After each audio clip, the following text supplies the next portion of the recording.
오늘 우리 K증시는 이틀 연속으로 부진했습니다. 외국인들의 대량 매도세 때문이었는데 바로 그 배경에는 이게 있습니다. 제니 델런 재무장관이 오늘 저녁부터 중국에 방문을 합니다. 일단 중국은 이런 미중 기싸움에서 우위를 선점하기 위해서 바로 옐런 방중 하루 전인 어제 갈륨하고 게르마늄 같은 반도체 소재 수출 금지 조치를 발표했죠. 이것 때문에 간밤에 미국 반도체랑 소재 관련주들 전부 급락했으니까 지금 옐런도 야 이거 중국에서 신고식 세게 들어오는 건가 뭐 이런 생각을 하고 있을 텐데, 그렇다고 이제 또 기싸움에서 밀릴 미국이 아니죠. 그래서 오늘 옐런이 중국 방문하는 날 딱 맞춰서 외국인들이 중국 증시, 홍콩 증시 그리고 위안화를 살벌하게 후드려 팼습니다. 그게 이제 우리한테까지 쓰리 쿠션을 타고 이제 외국인 매도세로 전해졌는데, 일단 중국 상해랑 본토 증시는 뭐 중국 정부가 어떻게든 자존심을 걸고 방어를 했는데, 홍콩은 외국인 비중이 워낙 크기 때문에 오늘 막 뒤지게 외국인 투매에 얻어 터졌습니다. 아까 장중에 홍콩 H지수는 3.5% 마이너스로 거의 떡실신을 하더라고요. 하여간 이렇게 중국 금융시장을 싹 융단 폭격을 한 뒤에 이제 미국 재무장관 옐런이 중국 땅에 슬그머니 상륙을 하는 거죠. 하여간 이 제니 옐런이 올 초부터 원래 중국 방문 계획을 잡았었는데, 중간에 그 중국 스파이 풍선 그 이슈 터지고 뭐 하여튼 그럼에도 지금 옐런은 미국과 중국이 서로 이해 타산을 따지는 데 있어서는 적이 되지 말자, 이런 메시지를 이제 들고 가는 건데요. 거기다가 이제 이거는 뭐 남녀 성별을 제가 뭐 차별하자는 게 아니라, 이제 옐런 재무장관이 고령의 여성인데도 불구하고, 그러니까 이분이 이제 46년생, 우리 엄마랑 동갑이니까 벌써 70대 후반이에요. 그런데도 불구하고 이번에 중국 베이징에서 3박 4일 머무를 예정입니다. 오늘부터 이제 9일 일요일까지요. 어떤 외교나 의전의 사례로 봤을 때 일정치고는 상당히 긴 게 사실이라는 평가입니다. 그만큼 이제 미국 측이 중국과의 관계에 조금 공을 들인다고 볼 수도 있는데, 로이터 통신에서는 이번 옐런의 중국 방문 목적을 뉴 노멀 이렇게 표현합니다. 뭐 뉴 노멀이라는 게 우리말로 하면은 신표준인데, 미국에서 이런 표현을 어떨 때 쓰는지 잘 아시죠? 뭔가 다분히 이기적이면서도, 그래서 이제 뭔가 대의명분을 대야 되는데 마땅히 될 게 없을 때 그냥 받아들여라, 이런 의미로 자 이제 이게 뉴노멀이야, 그냥 새로운 표준이니까 잔말 말고 그냥 인정하고 받아들여, 이렇게 이제 들이대는 표현이다 이거죠. 이번 옐런 방중에 대해서 워싱턴에서는 오는 11월 달에 미국 그 샌프란시스코에서 에이펙 그 정상회담이 열리는데, 이 자리에서 바이든과 시진핑의 정상회담이 성사되도록 할 어떤 가교 역할을 이번에 할 것이다라고 의미 부여를 또 하고 있습니다. 우리 구독자님들은 저보다 더 현명하시고 진짜 인사이트가 있는 그런 분들이라고 제가 매번 댓글 보면서 느끼는데, 이번에 한번 생각을 해보시자고요. 만약에 이때 11월 정상회담에서 이제 여러분이 바이든이라면은, 마침 내년 11월 4일이 미국 대선인데 그거 딱 1년 앞두고 바이든 입장에서 어떤 치적을 지금 쌓고 싶을까요? 바이든한테 어떤 게 제일 필요할까요? 저는 러우 전쟁 종전을 본인이 협상 테이블에 둘 다 끌어안혀가지고 본인이 중재했다, 바로 이런 걸 것 같아요. 그럼 이제 미국이 중국과 러시아 관계를 일단 벌려놔야 되는데, 그러기 위해서 이번에 옐런이 중국 가서 야 우리가 각종 뭐 경제 제재나 규제나 아니면 관세 같은 거 좀 풀어줄 테니까 그럼 니네 중국도 뭔가를 우리한테 줘야 되지 않겠냐. 그럼 이게 바로 그 대러시아 무기 지원 같은 그런 거를 포기하는 카드를 좀 내놔라, 이렇게 하는 거죠. 그래서 이제 항상 이 외교 관계는 어떤 기브 앤 테이크잖아요. 근데 국가적으로 이제 뭔가를 내주려면은 무조건 다 아깝잖아, 손해보는 것 같고. 그러니까 이제 괜히 먼저 규제부터 때려놓고 그 다음에 그걸 풀어주는 식으로 이제 우리가 뭘 해준다 이렇게 생색을 이제 내는 거잖아요. 그걸 미국에서 먼저 시작을 했고, 중국도 지금 열심히 이제 미국을 미러링 중인 거라고 봐야죠. 그게 이제 반도체 소재 수출 통제 뭐 이런 거죠. 그래서 이제 결론은 뭐냐, 결국 이번 옐런 방중의 증시 수혜주는 우크라이나 재건 관련 테마라고 저는 생각해요. 다음 이제 어제 골드만삭스에서 연말 미국 근원 인플레 전망치를 기존 3.7%에서 3.5%로 새로 고침했죠.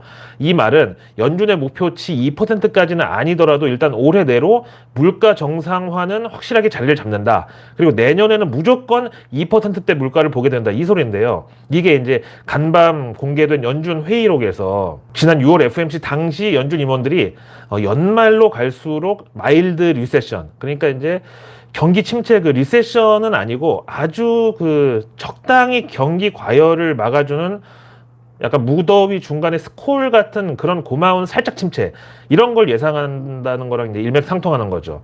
제가 항상 이제 물가를 사람의 혈압에 비유하는데요. 혈압이 이게 너무 낮아도 저혈압이라 이 활력이 없고 뭐 하여튼 영양분이 제대로 흡수가 안 되는 거고 또 반대로 혈압이 너무 높으면 어디 혈관이 터지든가 아니면 다른데 어디 부작용이 생길 수 있기 때문에 또 위험한 거죠.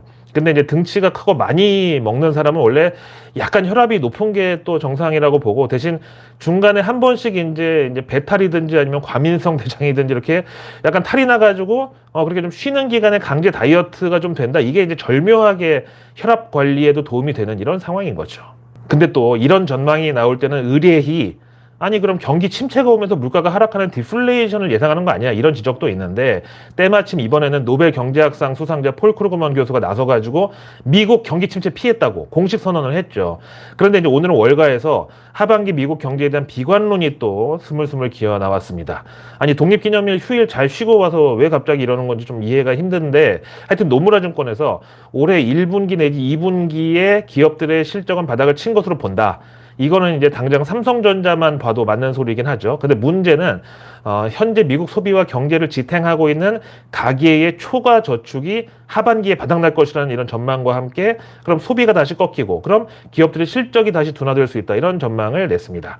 여기다가 이제 웰스파고도 지난 코로나 팬데믹 시기에 워낙에 양적 완화로 이제 유동성이 많이 풀렸다 보니까 그게 이제 축적돼서 가계 초과 저축액으로 이어졌는데 이게 올해 3분기 정도 되면 다 소진될 것으로 내다본다 라면서 현재 이런 고금리 사이클에서 저축액이 오히려 줄어드는 것은 의미하는 바가 뭐냐 이런 문제의식을 내놨는데 글쎄요 저는 이게 지금 포모 그러니까 이제 상승장에서 나만 소외될 수 있다. 또 돈 벌 기회를 나만 놓치면 어떡하나 이런 심리 때문에 뭐 미국이든 우리든 이제 일반 개인들이 저축해서 돈 빼서 주식 투자에 매진하고 있다 이렇게 저는 생각 드는데요. 그럼 결국 이것도 이제 일정 시점에 밀물이 썰물로 바뀌고 그런다고 가정했을 때 지난 2021년 코로나 버블 꺼지던 그런 터프한 출구 전략으로 연결되는 게 아닌가 싶어요.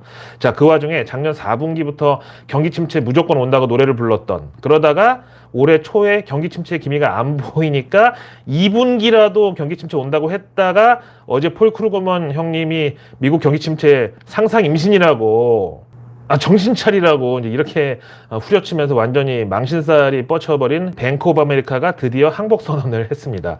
그러면서 하반기 증시에는 키 맞추기 차원에서 그동안 상승폭이 부진했던 종목들이 힘을 내서 달릴 것이다라면서 대신에 S&P 500 지수는 하반기에 횡보를 전제로 한다 이렇게 뭐 우리가 그렇다고 아예 우상향 뷰로 돌아섰다는 건 아니라고 이제 선을 그었는데 일단 올해 상반기 S&P 500 지수 상승폭이 15.9% 이게 이제 3년 만에 가장 큰 폭이었는데 그럼에도 이 S&P 500 지수의 상승폭 15.9% 요거를 아웃퍼폼한 종목 비율이 25%밖에 안 됐대요. 그러면 이제 벤치마크라는 게 평균에 수렴을 하니까 원래 절반 정도 돼야 되는데 4분의 1밖에 안 됐다는 거는 그만큼 일부 종목의 상승 쏠림 현상이 심했다는 뜻이잖아요. 뭐 대표적으로 엔비디아랑 빅테크가 그랬죠. 그래서 하반기에 요걸 만회한다고 보면은 상승률 하위 25% 종목이 평균 5.7%의 상승 여력이 있다는 것을 의미한다는 이런 분석입니다.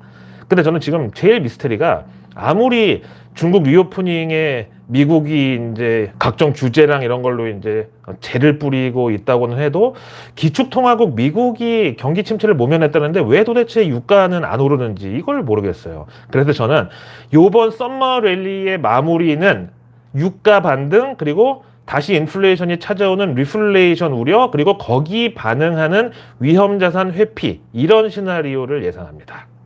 런하 반갑습니다. 요거 이제 내복 아니에요. 반팔이잖아, 반팔. 반팔이니까 내복일 수가 없죠. 내복은 긴팔이잖아요. 자, 먼저 어제 이제 구독자분께서 질문해 주신 건데 요즘 진짜로 벼랑 끝에 몰린 GS 건설에 대해서요. 얼마 전 그 검단 아파트 공사장 붕괴 사고가 있었죠. 그래서 이제 사고 조사를 하는 과정에서 초음파를 쏴보니까 철근 70%가 빠져 있다고 그래서 뭐 그야말로 뼈 없는 순살 아파트다 이런 오명이 지금 붙었는데 얼마 전에 이제 평택에 있는 자이 아파트 지하 주차장에서 물이 새가지고 또 이거는 뭐 워터파크 자이다 뭐 이런 밈도 생겼었는데 벌써 지금 몇 번째인지 모르겠어요. 하여튼 이번 그 검단 자이 아파트 주차장 붕괴 사고 이거는 정말 입주 후에 만약에 이런 일 터졌으면 거의 재앙이 될 뻔했는데요. 문제는 이걸 두고 지금 이제 최초 설계를 한 LH하고 시공을 한 GS하고 또 감리를 담당한 구청하고 지금 서로 책임 떠넘기기가 한창이라는 겁니다. 그 와중에 자금력 동원이 가능한 GS는 아예 그 아파트 단지 전부 철거하고 재시공하겠다고 대책을 내놨는데 이게 지금 기간만 5년에다가 비용이 1조 300억 원이 든다고 발표가 나왔어요. 입주 예정자 보상금 등등 다 포함해가지고요. 그리고 또 이제 행정처분이 8월 달에 예정돼 있는데 최악의 시나리오는 지난번 그 HDC 현대산업개발처럼 건설업 등록 말소 처분 이런 게 아니라 진짜 최악은 이번 기회에 기존 GS에서 시공한 전국의 자이 아파트들 자시가 하면서 전수조사 들어가거나 이게 다른 건설사들이 시공한 아파트들까지 초음파 검사가 전국적으로 이제 확대가 되면은 그때는 정말 단군 이래 최악의 건설업계 파산 도미노가 시작될 수 있습니다. 네임밸류로 봤을 때 최상단에 있는 자이랑 이제 아이파크가 지금 이 모양이 됐는데 다른 데는 뭐 오죽하겠습니까? 이미 국토부가 GS건설 전국 83개 현장을 지금 점검하고 있는데 뭐 기존에 이미 지은 거는 여기 포함이 안 됐고요. 그럼 이제 이게 만약에 그렇게 시작이 된다고 하면은 입주민들까지 집단 소송 제기하고 막 난리가 나겠죠. 그러나 늘 말씀드리지만 이렇게 극단적인 시나리오가 깔려있는 이런 사안은 정부에서 그걸 더 잘 알기 때문에 어떻게든지 그걸 막으려고 절대 방치하지를 않습니다. 저는 GS건설은 이제 결국 구제받을 수 있다고 보는 쪽인데 대신에 그 1조 300억 원 비용을 전액 유상증자로 또 종이장사 해가지고 조달하면은 이게 주주분들한테는 거의 지옥이겠죠. 그럼 또 반대로 이제 이 수혜주는 뭐냐? 제가 봤을 때 이제 당장 검단 자이부터 4기 신도시 현장 전부 뒤져가지고 조금만 부실하다고 판정 나면은 바로 철거하고 이제 새로 짓는 이런 상황이 늘어날 거에 대비해서 건축 폐기물 처리 관련주, 그 중에서도 수도권 매립지 접근이 용이한 이런 기업이 증시에서 수혜를 볼 것으로 생각합니다. 다음 이제 또 새마을 금고 뱅크런 관련해서 지금 또 고객들한테 막 문자 보내고 열심히 신뢰 회복을 위해서 애쓰고들 있다는데 여기에 대해서 어떤 구독자분도 또 얘기를 해주셨어요. 그래서 이제 AS 차원에서 아니면 커스터머 서비스 CS 차원에서 보면은 사실 이제 뱅크런이라는 거는 아시다시피 고객들의 예금 대량 인출 사태를 의미하고요. 지난 미국 실리콘밸리 은행 때 봤듯이 참 이 뱅크런이라는 게 결국은 참 심리인데 이런 뱅크런을 버틸 수 있는 은행은 이 세상에 단 한 곳도 없다고 저는 감히 말씀드립니다. 구조적으로 지급준 비율이 5%에서 많아야 10% 정도인데 그럼 아무리 계산해봐도 예금 총액의 10% 정도만 갑자기 인출 요청 들어와도 감당 못하는 거죠. 사실상 은행의 가장 취약한 고리가 또 이거예요. 그래서 지난 이제 토스 그때도 그렇게 이제 회사 측에서 적극적으로 나서가지고 뭐 선이자 땡겨준다는 예금 상품까지 내놓고 막 그랬었죠. 그럼에도 다행인 거는 5천만 원까지는 예적금을 포함한 원금 이자까지 전액 보장된다는 이 규정인데요. 근데 이제 명확하게 말씀드릴 게 새마을금고의 예금은 예금보험공사 보장이 아니라 새마을금고법에 따라서 예금을 보장하는 건데요. 그러면 이제 공공기관이 아니라 민간기관의 보장이라 약한 거 아니냐 이런 의문을 가지실 수 있는데 이 새마을금고 예금 보장은 지난 IMF 때도 다른 종금사나 뭐 그 상호저축은행하고 다르게 단 한 번도 균열이 간 적이 없던 견고하게 버텼던 그런 이력이 있습니다.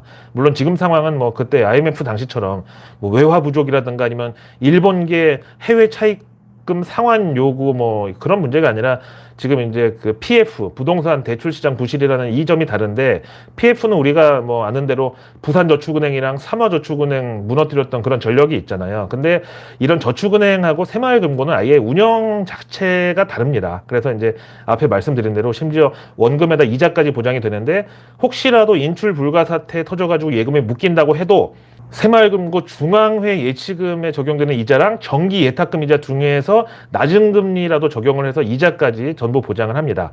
또 그리고 이제 지역 새마을금고가 전부 다 독립법인인 거는 좀 알아두시면 좋겠어요. 그래서 뭐 지금 다른 은행이랑 합병을 한다고 해도 전체 예금 금액은 보장한다고 하지만 이제 운이 나쁘면 시간이 조금 오래 걸릴 수는 있거든요. 그래서 예금을 지점별로 분산을 해놓는 게 유효할 수도 있습니다. 특정 지역에서만 뱅크런이 터질 경우에 좀 대비를 해서요. 거기다가 오늘 오전에 정부에서 새마을금고에서 중도 해지한 예적금을 다시 재예치할 경우에 비과세를 검토한다는 발표도 있었습니다.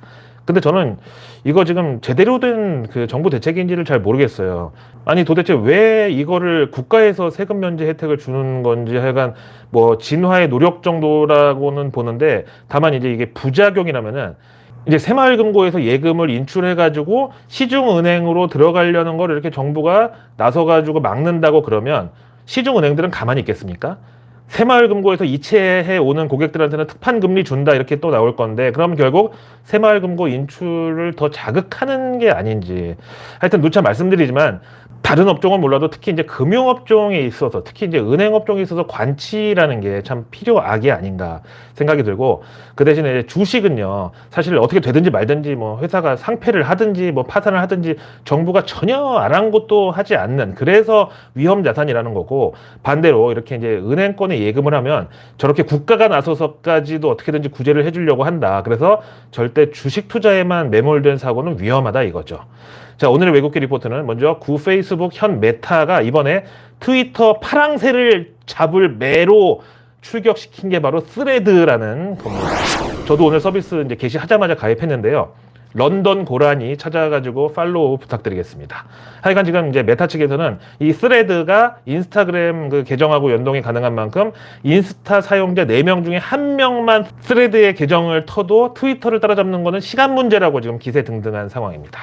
자, 이어서 스위스 금융사 UBS가 글로벌 통신 업종에 대한 분석 보고서를 냈는데, 설비 투자가 무선, 그 중에서도 5G에 주도되는 상황에서 앞으로 이제 이 감소 추세는 좀 연장될 것 같다. 그 대신 중국만 소폭 반등이 시작될 것이다 이렇게 보고, UBS는 매우 선별적 포지션 접근을 추천합니다.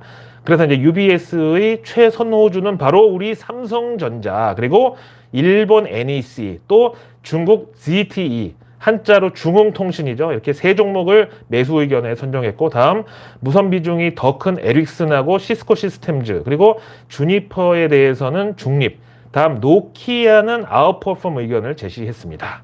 노키아 이름 참 오랜만에 들어보네요. 이게 예전에 이제 그 CDMA 휴대폰 시절에는 노키아가 잘 나갔었는데, 지금은 겨우 그냥 그 목숨만 붙어 있는 걸로 알았는데, 의외로 노키아가 무선 통신 장비 이쪽에 유럽 강자라고 하고요. 그 다음에 블랙베리 생각나시죠? 그것도 이제 오바마 대통령이 썼던 보안에 강한 폰이라고 하다가 스마트폰 기술에 이제 좀 많이 뒤처져 가지고 망하는 거 아닌가 했는데, 그 블랙베리는 또 사이버 보안하고 차량용 인포테인먼트 이쪽에 특화된 기술을 가졌다고 해서 요즘 또 재평가가 이루어지고 있습니다. 다음 오늘 외국계가 이제 통신업종 분석에 좀 몰리는데, 이번에는 모간 스탠리가 K 통신업종에 대해서 SK텔레콤은 UAM, 그 도심 항공교통망의 선도적 역할 기대감을 근거로 목표가 62,000원의 오버웨이, 즉 비중 확대 의견 제시했습니다. 다음 KT는 요즘 ESG, 그러니까 기업 지배구조 개선 작업이 한창이고, 새로운 CEO가 낙하산이 아닌 실무 경험이 빵빵한 이런 사람이 올 것이다. 뭐 이걸 근거로 해서 목표가 35,000원의 투자 의견 중립 고랬습니다. 그리고 이제 역시 주인공은 맨 마지막에 나오기 마련인데요. 오늘 HSBC가 메모리 반도체 분석 보고서에서 마침 이제 내일 잠정 실적 발표 앞두고 있는 삼성전자에 대해서 D램 반도체 감산이 드디어 가격에 영향을 미치기 시작하고 있다. 그리고 D램 가격의 반등 사이클 현재 초기 단계까지 와 있다고. 그럼 결국 내년 2024년에 D램 공급 사이클의 완전한 회복으로 접어들 것으로 보고, 또 AI용 고성능 반도체 수요까지 힘을 보태는 것을 근거로 해서 삼성전자 목표가 95,000원의 투자 의견 매수, 그리고 SK 하이닉스도 역시 투자 의견 매수의 목표가 15만 원 제시했습니다. 그래서 내일 뉴스는 내일 보라고 있는 게 아닙니다. 내일 뉴스는 오늘 저녁에 반드시 확인을 해야 상위 1% 정보 취급자들하고 동일한 포지션에서 다음날 아침을 우리가 출발할 수 있습니다. 자, 내일은 7월 7일 금요일인데요. 마침 7월 7석이네요. 그 견우와 직녀가 만나는 날이 그 7월 7석이죠. 이거 증시에서 관련주가 뭘까요? 야놀자 관련주. 아니면 콘돔 제조, 죄송합니다. 견우 직녀 그 설화에서 몇 살이었지? 하여튼 내일 7월 7일장에 여러 중요한 이벤트가 있는데요. 먼저 우리 K증시에서는 앞에 말씀드린 삼성전자와 LG전자가 2분기 잠정 실적을 발표하는데요. 근데 참 이제 항상 신기한 거는 삼성전자의 경우는 실적에 대해서 외국인들이 항상 청개구리로 반응을 합니다. 지난 분기에 사상 최악의 실적 나왔을 때는 외국인들이 정작 대량 매수로 대응했고, 또 반대로 지난 코로나 기간에 어닝 서프라이즈 나왔을 때는 외국인들이 일제히 매도세로 또 대응을 했었죠. 그리고 내일 미국에서는 6월 정부 공식 고용 보고서가 공개가 됩니다. 일단 이거는 예상치가 비농업 고용 20만 건 증가 정도에 맞춰져 있는데, 이게 또 그 지난 6월 당시에 예상이 19만 건이었다가 실제 결과가 무려 33만 9천 건 나와가지고 빅 미스가 아니고 빅 플러스 서프라이즈였다 보니까 이번에는 월가에서도 조금 몸을 사리는 분위기고요. 그래서 이제 이번에는 아마도 이제 실업률에 좀 민감도가 올라갈 것으로 보는데, 지난 5월 당시 비농업 고용 증가는 서프라이즈였지만 실업률은 전달 3.4%에서 그때 3.7%로 비교적 큰 폭의 상승이 나왔거든요. 근데 이번에 만약에 실업률 추가 상승이 나오면 연준 금리 인상에 대한 명분도 힘이 빠질 수 있으니까 또 이것도 호재로 둔갑할 수 있을지도 모르죠.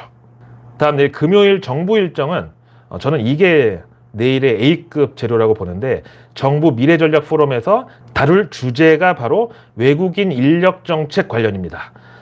이게요, 요즘 프랑스에서 무슬림 난민들이 폭동 일으키고 이게 지금 스위스까지 번진 그런 상황입니다. 그럼 이제 우리 입장에서는 외국인 근로자들 적극적으로 받아들이는 이런 정책에 조금 우려가 커질 수 있죠. 그럼 결국 스마트 팩토리, 그 공장 자동화랑 로봇, AI, 인공지능 이쪽이 저는 수혜라고 봅니다. 내일 또 마침 국회에서 인공지능 법제정비단 출범식도 열립니다. 다음 내일 과기부는 보도자료가 하나 나오는데요. 제목에 이음 5G 디지털 강제로 확산 가속화 이렇게 되어 있습니다. 이음 5G는 이동통신사의 중개 없이 기업에서 직접 5G 통신망을 구축할 수 있는 사설망이고요. 주로 이제 5G 장비주들이 증시에 관련주죠. 다음 내일 금요일 산업부 차관이 기업 현장 방문에 나서는데 행선지가 동진 세미캠입니다. 다음 내일 증시 일정은 앞에 말씀드린 삼성전자, LG전자 잠정 실적하고 또 하이브 소속의 뉴진스가 선공개곡을 발표하고요. 또 일요일에는 르세라핌이 중국에서 최초로 오프라인 팬 사인회를 개최합니다. 이게 이제 어떤 한류 재활성화의 신호탄이 될지 좀 기대가 되고요. 일단 중국 광저우에서부터 시작한다고 그러네요. 자, 무더운 하루하루 항상 고생 많으십니다. 저는 내일의 내일 뉴스를 또 들고 다시 찾아뵙겠습니다. 고맙습니다.